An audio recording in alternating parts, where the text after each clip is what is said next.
Aqui, nesta casa eu me encontrei. Entrei e aqui dentro vi saída. Sim, foi nessa casa de amor que as benesses do labor cicatrizaram minhas feridas. Depois de muitos e muitos passes, estudo e a água da paciência, religar e religuei, filosofiquei, tomei ciência. Aqui, nesta casa de oração, orei, pratiquei o evangelho. Sim, foi nesse pouso espiritual que eu conheci a vida real. Rompi de vez com um homem velho. Depois de muitas e muitas preces, palestras e água da fé, religar e religuei. A casa, quando é santa, é posto de emergência, hospital de alma, dissipando dores, transcendentes traumas, frente de serviços que a todos levanta, pronto atendimento de Deus, oh Santa Casa Santa. Eu fiz amigos do peito, pessoas com quem posso contar. Atendimento fraterno, culto do evangelho no lar.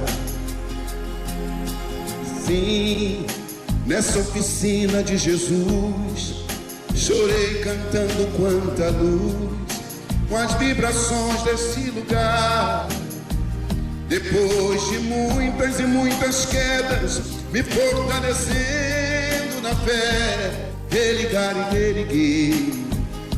A casa, quando é santa, é posto de emergência, hospital de alma, dissipando dores, transcendentes traumas, frente de serviços que a todos levanta, pronto atendimento de Deus, oh Santa Casa Santa. Por isso canto e dou graças a Deus, secando lágrimas nos olhos meus. Depois de muitas e muitas preces, palestras e água da fé, religar e religuei. Toda casa, quando é santa, é posto de emergência, hospital de alma, dissipando dores, transcendentes traumas, frente de serviços que a todos levanta, pronto atendimento de Deus, oh Santa Casa Santa. Posto de emergência, hospital de almas, dissipando dores, transcendentes traumas, frente de serviço que a todos levanta, pronto atendimento de Deus, Santa Casa Santa. Frente de serviços que a todos levanta, pronto atendimento de Deus, Santa Casa Santa.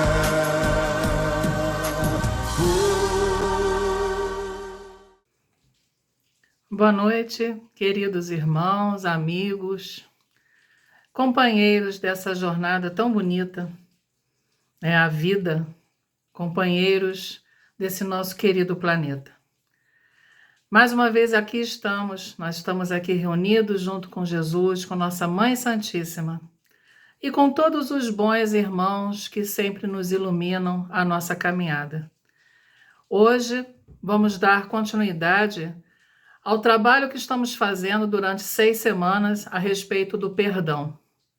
Hoje nós teremos a nossa terceira palestra que quem traz para nós a mensagem do amor como a base para o perdão, o nosso querido irmão André Matos. Então nós teremos o André hoje conosco, ele é lá do GEAC, Grupo Espírita Amor e Caridade, de Comendador Levi Gasparian, do nosso estado do Rio de Janeiro. E é muita felicidade ter mais uma vez esse irmão conosco, como também a felicidade de estarmos tratando desse assunto tão importante para a nossa caminhada, para mudanças que precisamos fazer no nosso entendimento. E para a nossa harmonização, como sempre fazemos, eu trago uma mensagem de Emmanuel, do livro Caminho, Verdade e Vida. A lição é a lição 139, intitulada Por Amor. Cegou-lhes os olhos e endureceu-lhes o coração, a fim de que não vejam com os olhos e compreendam no coração e se convertam, e eu os cure. Esta passagem está no Evangelho de João, capítulo 12, versículo 40. E Emmanuel com isso nos explica.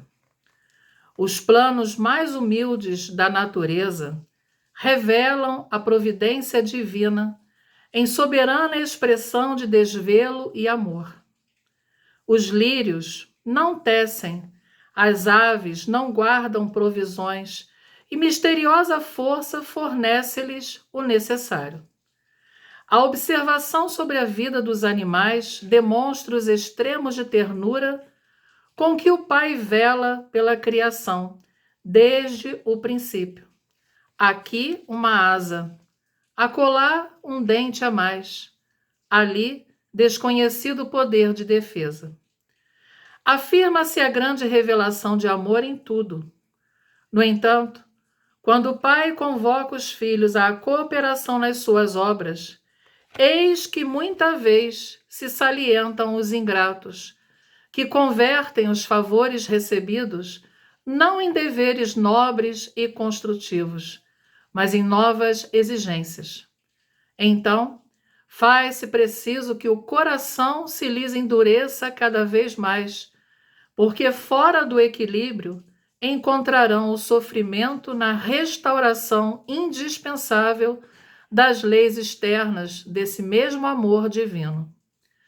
Quando nada enxergam além dos aspectos materiais da paisagem transitória, sobrevém inopinadamente a luta depuradora. É quando Jesus chega e opera a cura. Só então torna o ingrato a compreensão da magnanimidade divina. O amor equilibra, a dor restaura. É por isso que ouvimos muitas vezes: nunca teria acreditado em Deus se não houvesse sofrido. E assim, meus queridos, já envolvidos por essa mensagem de Emmanuel, tão importante como todas elas, para que a gente possa abrir nossos corações, nossas mentes, para entendermos a mensagem da noite. Vamos então já agradecer ao nosso Mestre Jesus essa oportunidade de estarmos aqui reunidos a Ele. Querido Mestre de amor, luz de nosso planeta, agradecemos mais uma vez a oportunidade de aqui estarmos juntos a Ti, juntos a Nossa Senhora Mãe Santíssima e a todos os queridos irmãos espirituais que sempre nos acompanham. Agradecemos, Senhor, pelas bênçãos do estudo que sempre recebemos, que desta forma podemos trabalhar o nosso entendimento, trabalhar, muitas vezes, sentimentos endurecidos que ainda trazemos, renovando-os, transmutando-os, para que os valores positivos, os valores do verdadeiro amor, possam vir à tona. Obrigado, Mestre. Obrigado por esta doutrina consoladora. Obrigada pela tua jornada, da qual estamos junto a Ti, fazendo parte. Sabemos que é uma estrada que teremos ainda muitas dificuldades para trabalhar nossos espinhos e transformá-los em flores. Mas contigo, Senhor, ao nosso lado, teremos a força necessária para os nossos esforços que precisamos fazer. Obrigado, Mestre, e pedimos sempre, querido Jesus, envolva este nosso querido planeta. Infelizmente, a cegueira do homem traz as lutas fratricidas, lutas entre próprios irmãos. Nos ajude para que não tenhamos sentimentos contrários a todos eles. Que possamos nos unir contigo no amor, sabendo que tudo isso passará, sabendo que é uma fase necessária para as nossas reflexões, para a mudança importante que todo ser humano precisa ter na caminhada. Abençoe este planeta, Mestre. Sabemos que o teu manto de luz está sobre todos nós. E assim, confiamos cada vez mais seguindo ao teu lado. Obrigado por tudo, Senhor. Obrigado por esta noite de luz que recebemos, mais uma oportunidade da bênção do aprendizado. Envolva nosso querido irmão André, que com certeza suas palavras virão ao encontro ao nosso coração. Obrigado por tudo, Senhor. Obrigado pela nossa querida Casa da Paz. Obrigado pela bênção de cada dia. Obrigado pela vida. Esteja conosco, nos ampare, hoje e sempre. Graças a Deus. E assim, vamos a mais um estudo da sequência de um tema tão importante, o perdão. Um grande beijo no coração para todos. Fiquem com Deus. Queridas irmãs, queridos irmãos desta casa de fraternidade, muita paz. Deixo o abraço amigo dos companheiros do Grupo Espírita Amor e Caridade, de comentador Levi Gasparian, e das instituições adesas ao 22º seu CERJ, que abarca as cidades de Três Rios, Levi Gasparian e Paraíba do Sul. É com muita alegria que retornamos a esta casa em mais uma oportunidade de estudarmos à luz da doutrina espírita. Narra Humberto de Campos os últimos momentos de Judas com os outros apóstolos, em especial o diálogo deste com Tiago, no livro Boa Nova, através da mediunidade do nosso querido Chico Xavier, obra publicada pela primeira vez em 1941, no capítulo intitulado A Ilusão do Discípulo. Assim escreve Humberto de Campos. Judas Iscariotes deixava transparecer no semblante íntima inquietação, enquanto no olhar sereno do filho de Zebedeu, Tiago, fulgurava a luz suave e branda que consola o coração das almas crentes. Considera, então, Judas, neste diálogo com Tiago, que o mestre seria demasiado simples e bom para quebrar o jugo tirânico implantado pelos romanos, que recaía à época sobre Israel. Para Judas, Jesus, com a mensagem da Boa Nova, não conseguiria abolir a escravidão que oprimia o povo eleito de Deus. Tiago indaga ao amigo com uma pergunta. Poderia admitir no mestre as disposições destruidoras de um guerreiro do mundo? Não seria o Messias das previsões dos antigos profetas do Velho Testamento.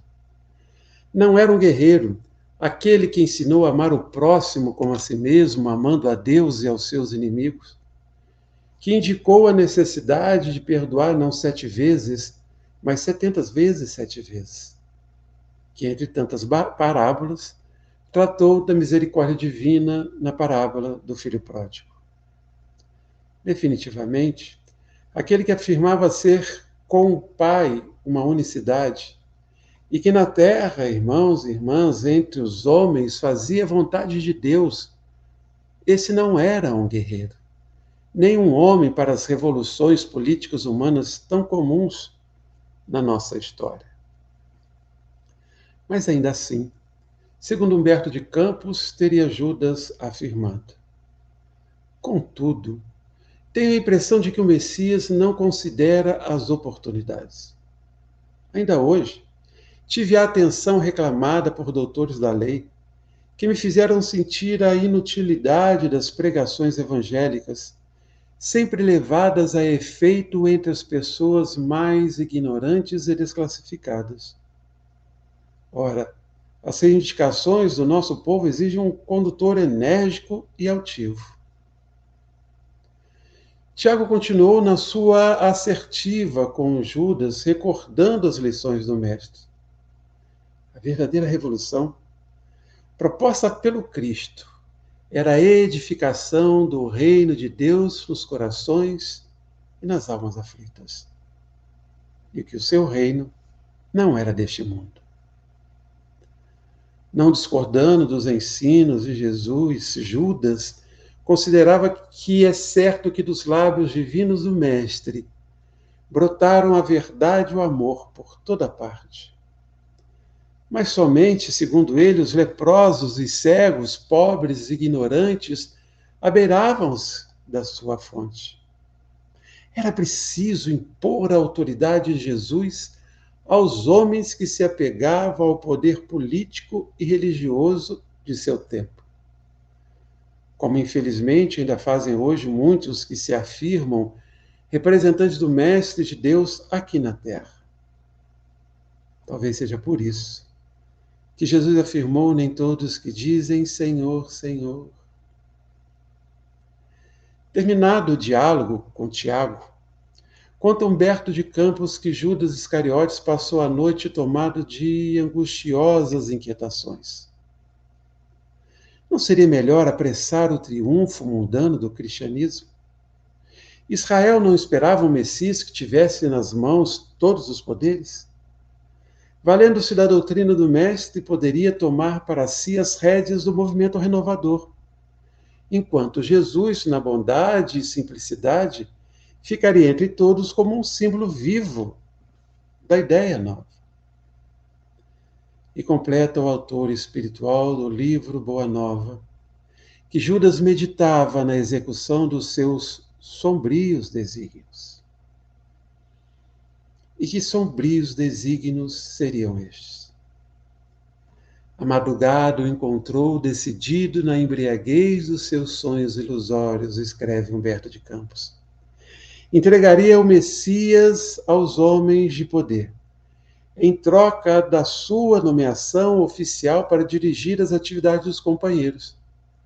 Assim, Judas teria autoridade e privilégios políticos, satisfaria as suas ambições, aparentemente justas, com o fim de organizar a vitória cristã no seio do seu povo. Depois de atingir o alto cargo com que contava, libertaria Jesus e lhe dirigiria os dons espirituais de modo a utilizá-los para a conversão de seus amigos e protetores prestigiosos. O restante da história, meus irmãos, minhas irmãs, todos nós já conhecemos.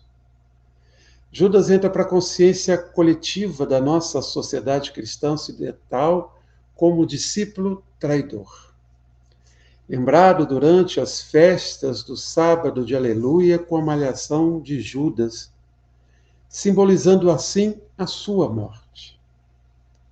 A tradição consiste em colocar um boneco enforcado, pendurado numa corda, seja numa árvore ou num poste, e depois tirá-lo de lá e surrar esse boneco, que é do tamanho de um homem, ou se faz de um tamanho de um homem, forrado de serragem, trapos ou jornal, levando-o pelas ruas de um bairro, em determinado lugar, atear o fogo a ele, normalmente lá pelo meio-dia.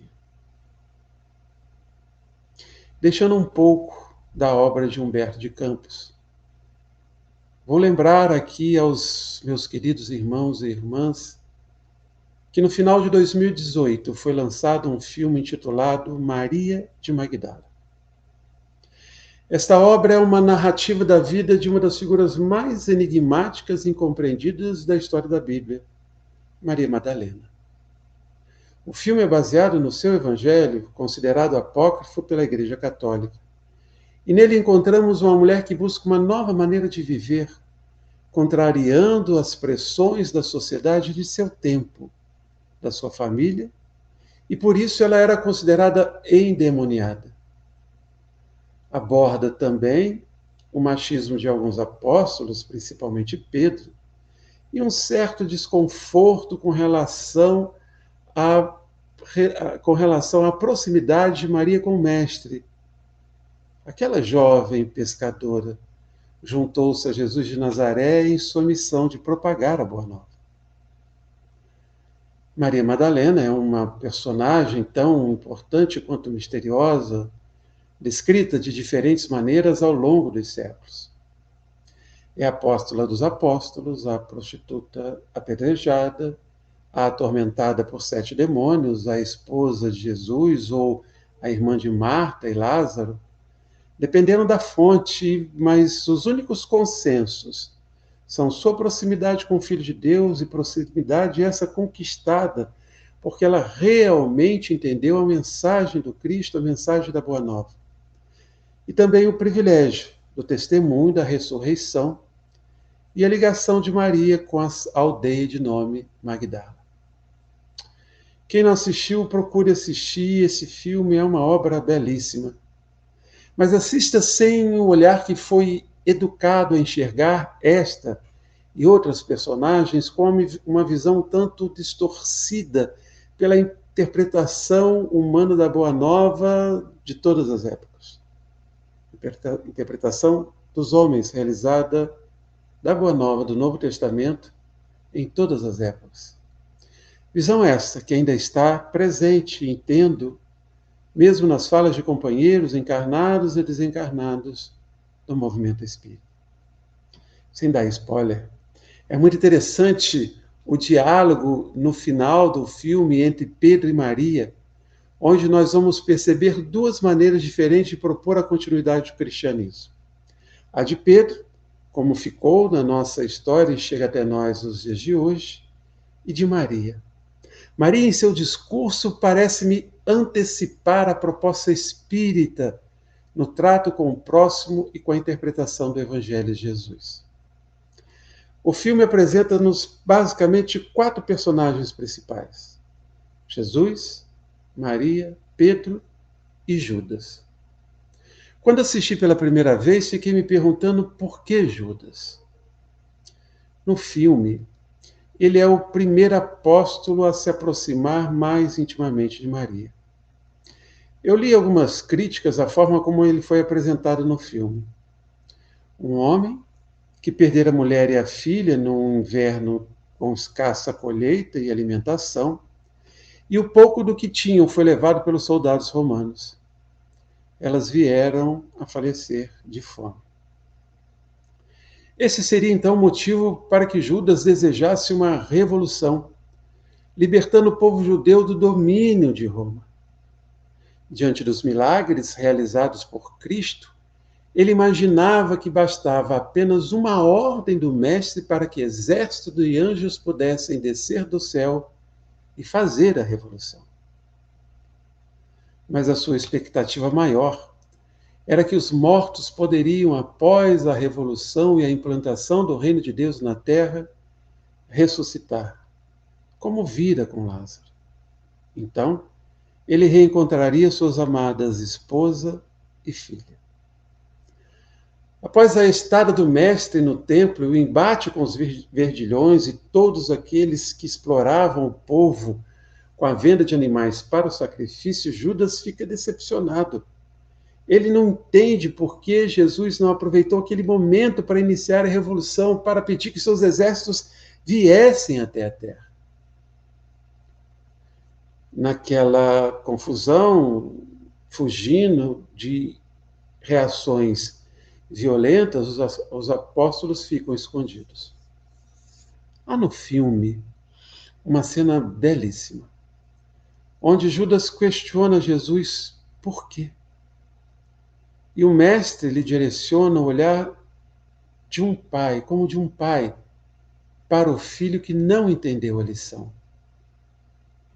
Um olhar que era um misto de tristeza e compreensão do momento evolutivo de Judas.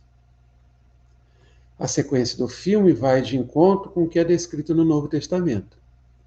De relance e à distância, Maria vê Judas enforcado no filme aqui no beiral de uma porta.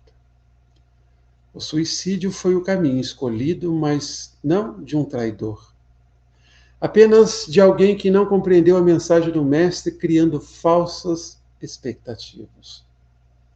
Como até hoje. Muitos interpretam a mensagem do Cristo de forma equivocada e buscam apenas as satisfações dos seus desejos materiais, dos seus vícios, do poder, de conquistas econômicas.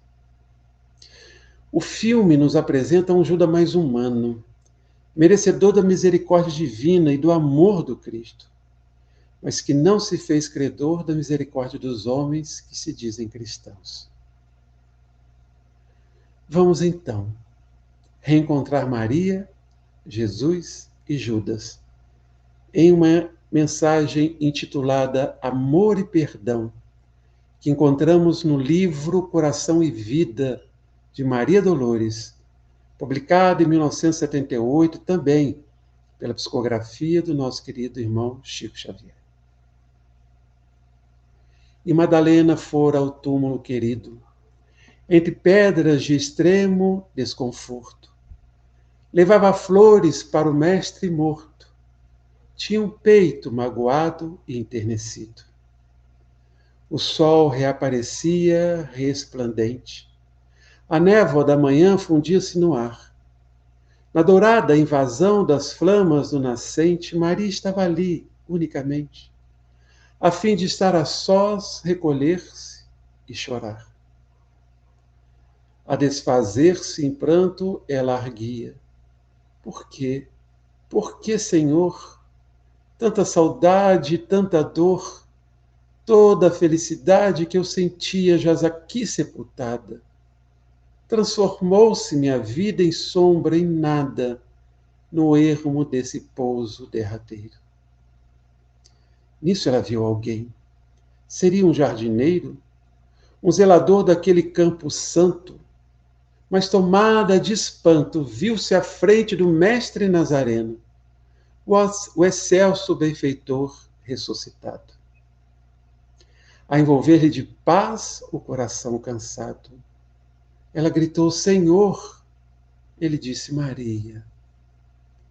Ela era a expressão da perfeita alegria, ele, o perfeito amor. Madalena ajoelhou-se e quis beijar-lhe os pés. Maria, por quem és?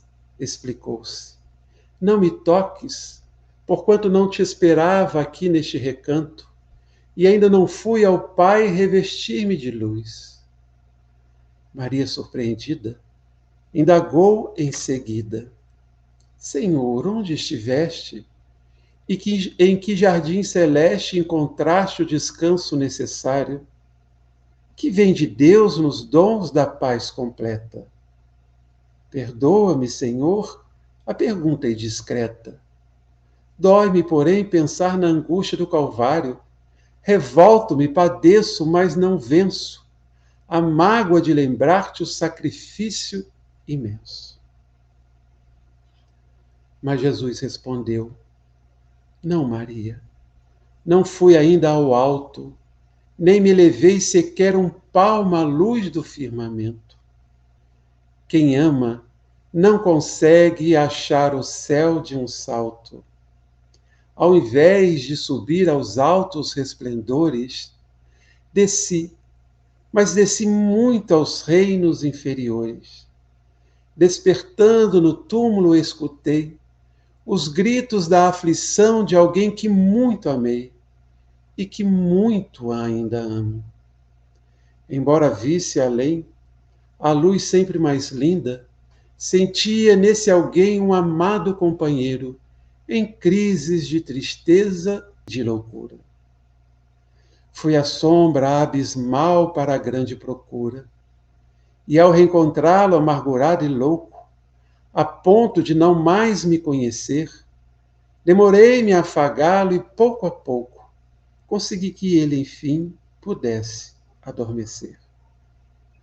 Senhor, interrogou Madalena, quem é o amigo que te fez descer antes de procurar a luz do Pai?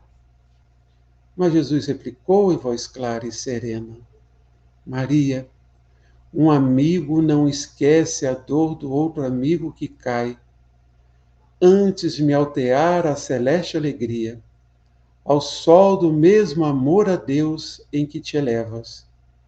Vali-me após a cruz das grandes horas mudas e desci para as trevas, a fim de aliviar a imensa dor de Judas.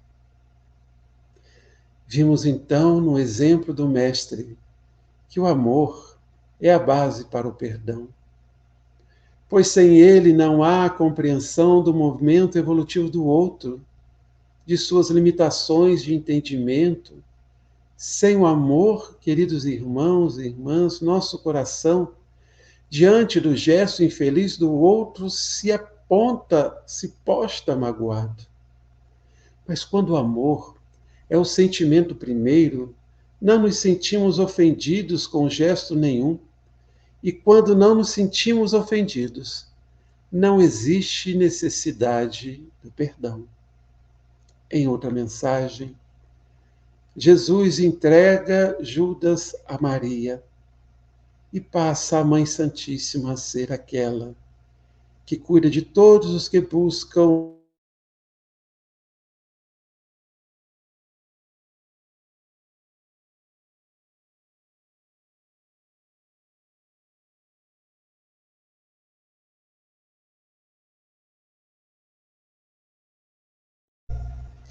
Então, a partir daquele momento, Maria se coloca protetora de todos aqueles que buscam, infelizmente, a morte voluntária para encerrar suas dores e sofrimento neste mundo.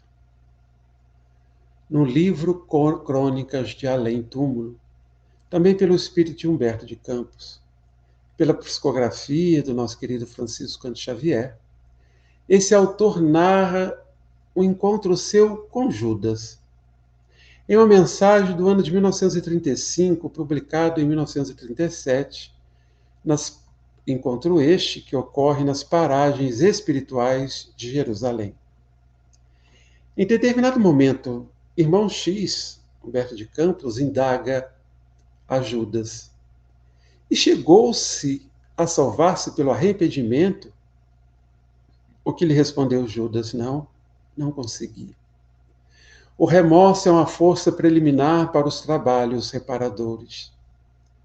Depois da minha morte trágica, submergir-me em séculos de sofrimento expiatório da minha falta.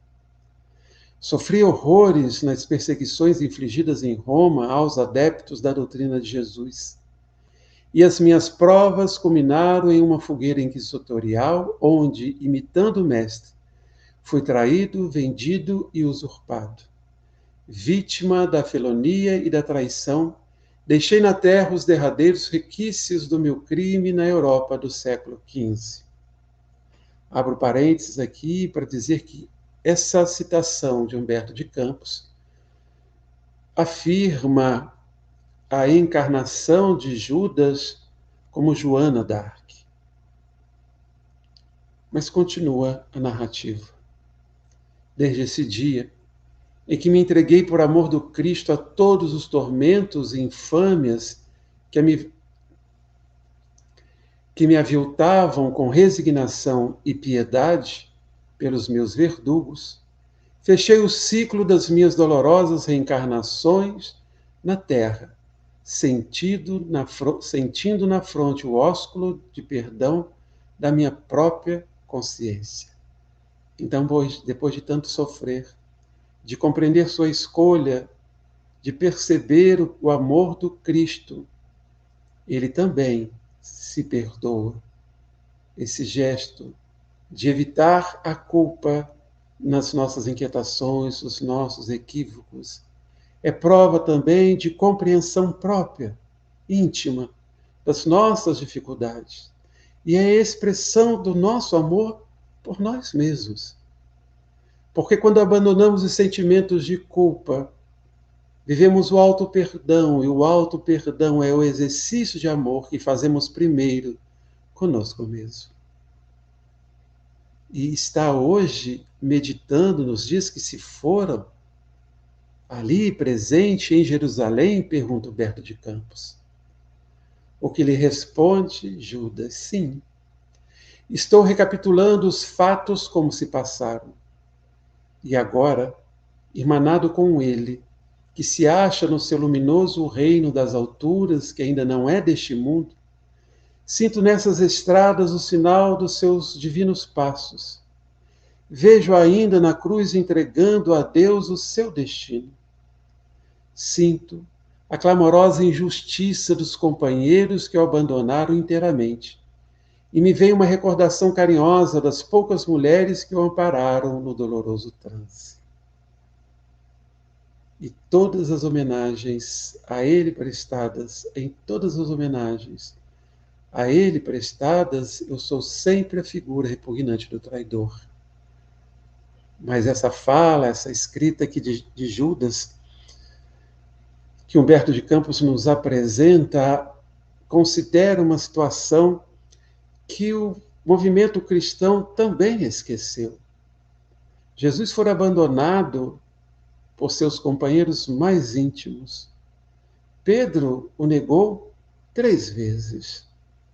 Mas Jesus, na expressão maior do seu amor, perdoou a todos, ao ponto de se achegar a Pedro e estabelecer que ele fosse apacentar suas ovelhas, afirmando que ele seria a pedra, que sobre a sua pedra, sobre Pedro, ele ergueria a sua igreja.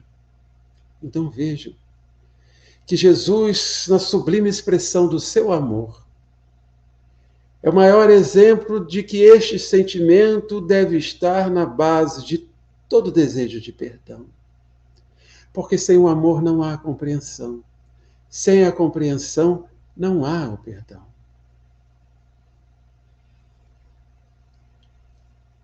Continua Judas a sua narrativa. Olho complacentemente os que me acusam sem refletir se podem atirar a primeira pedra.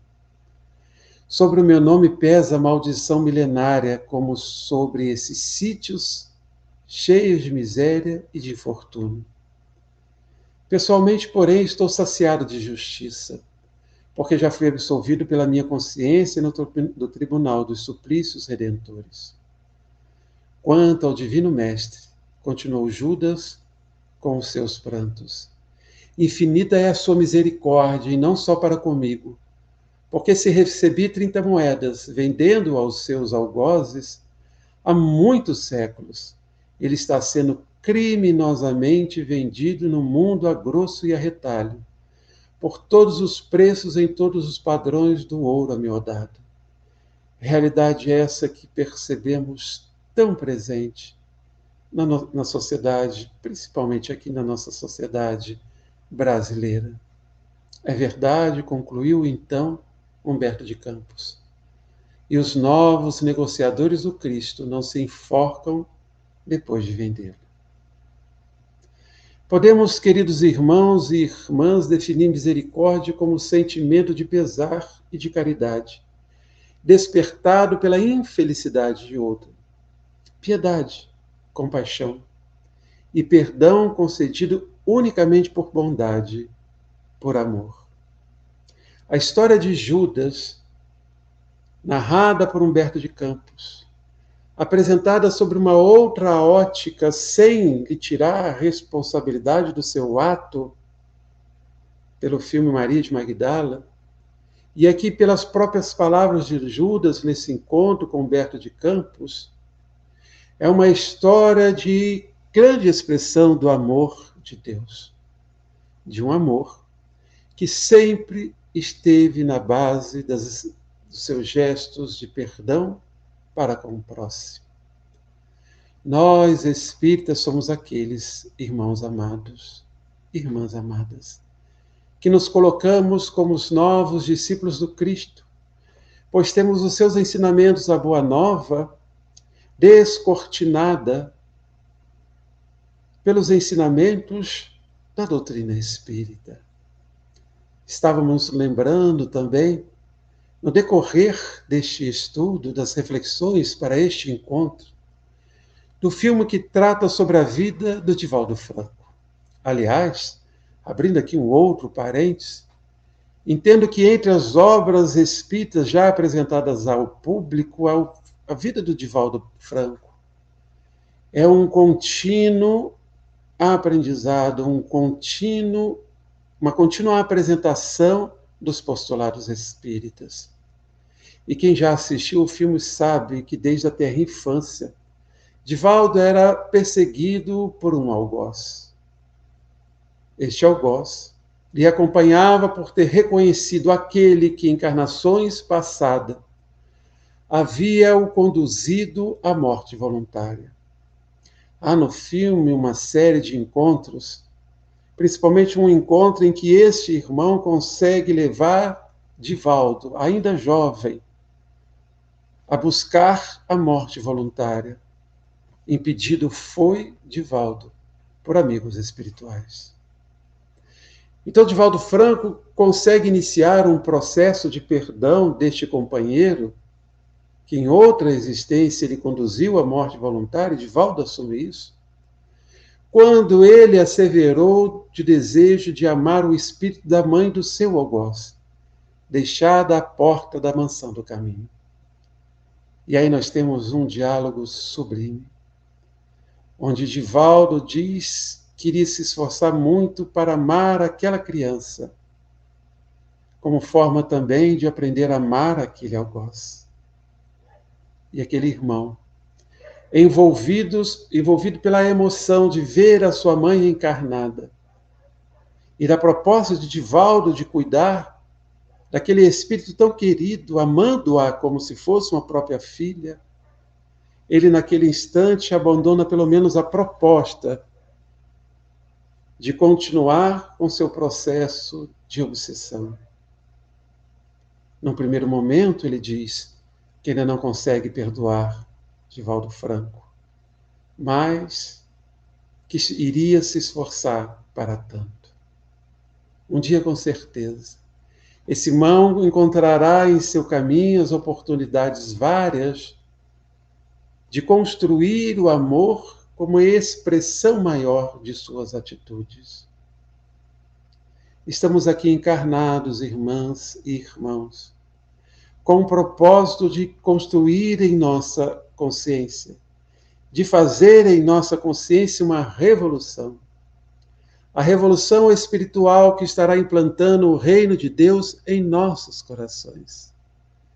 Reino de Deus que tem como base o amor, que sustenta o perdão, que nos indica os caminhos a serem percorridos, que nos farão sempre compreender o companheiro, como um espírito em processo de evolução, um espírito em processo de aprendizado, como assim somos todos nós. Se temos que olhar para o nosso coração, se temos que olhar para a nossa consciência, abandonando sentimentos de culpa por equívocos passados, nesse processo de auto-perdão, por que também não fazê-lo com o próximo? E a proposta deste mês, desta casa querida, de abordar o perdão é a oportunidade divina. Se não assistiu, assista aos encontros anteriores. Retome as reflexões. porque vivemos um momento ímpar da nossa existência, onde experiências divinas nos conduzem a reflexões oportunas quanto ao amor, o perdão, a misericórdia, a caridade, a expressão do bem. E vamos pensar que só é preciso o perdão no coração que se ofende, no coração que se magoa. Quando nosso olhar para o outro é o mesmo olhar que Jesus teve para com Pedro, para com Judas, ao ponto de fazê-lo ir ao encontro daquele irmão, abraçá-lo, pedir à sua mãe que pudesse acolhê-lo e acompanhá-lo, não só a ele, mas a todos que buscassem o caminho da morte voluntária. É essa a expressão do amor que deve ser roteiro para nossas vidas, que deve estar presente em nossas consciências todas as vezes que os nossos corações se desarmonizarem pelo gesto de um irmão ou de uma irmã. Compaixão, compreensão, misericórdia e amor como base para o perdão. Nos despedimos dos nossos irmãos nesse breve encontro, rogando aos companheiros que busquem olhar diferente para o espírito de Judas, que já se encontra no caminho do bem, que já se encontra entre o Cristo fazendo parte de seus trabalhadores amados. E que o exemplo do Cristo seja para nós, neste olhar que devemos ter diferenciado para Judas, não mais considerar o traidor, mas alguém que apenas não soube compreender naquele momento, tendo em vista a enorme dor que sofreu com a perda da esposa e da filha querida. Aquele homem interpreta a mensagem do Cristo como oportunidade de eliminar um algoz infeliz e violento, representado pela presença do Império Romano nas terras de Israel. Ele faz uma escolha, fez uma escolha equivocada. Mas o seu tempo de reequilíbrio para com a lei de Deus já se passou. E graças ao amor do Cristo, ele pôde buscar o alto perdão, compreendendo a necessidade de viver experiências dolorosas em alguns momentos, para que sua alma, sua consciência pudesse se libertar do gesto infeliz de outrora. Muitas são as mensagens, muitas são as histórias narradas pelos nossos amigos espirituais, através da psicografia de diversos médiuns, trazendo-nos a experiência de outros, na busca pelo perdão, na busca pela experiência do amor, da caridade e da compaixão. Que todos sirvam, como serviu para nós a história de Judas, para compreendermos que sem o amor não há perdão, e que o perdão encontra no amor a base sólida para a sua experienciação. Convido aos irmãos nesse instante para fazermos juntos a prece de encerramento do nosso encontro. Com o coração envolvido em paz, percebendo a presença dos amigos espirituais que já nos abraçam e nos abençoam. Somos, nesse instante, células das nossas casas espíritas, espalhando luz, paz e amor, junto aos nossos entes queridos, mas também junto a todos aqueles que são próximos do nosso lar, de nossa moradia. Que as expressões do pensamento nesse instante sejam todas de agradecimento a Deus, nosso Pai, e a Jesus, nosso Mestre, pelos ensinos ministrados, pela oportunidade de compreendermos a Boa Nova à luz da doutrina espírita, que nos traz o Cristo novamente, como aquele que a passos pelos caminhos de Jerusalém e de todas as cidades foi exemplo de amor e de perdão. Que possamos, meus irmãos, continuar a estudar essa doutrina, lembrando o que nos disse Kardec, da necessidade de um estudo sério e continuado do Espiritismo, para que essa luz se expanda cada vez mais, para que as virtudes do alto se construam em nossos corações e possamos ser amanhã melhor do que nós somos hoje, muito mais felizes, sentindo muita paz em nossos corações. Obrigado pelo carinho e a paciência de todos. Que Deus se faça junto a nós. Que assim seja.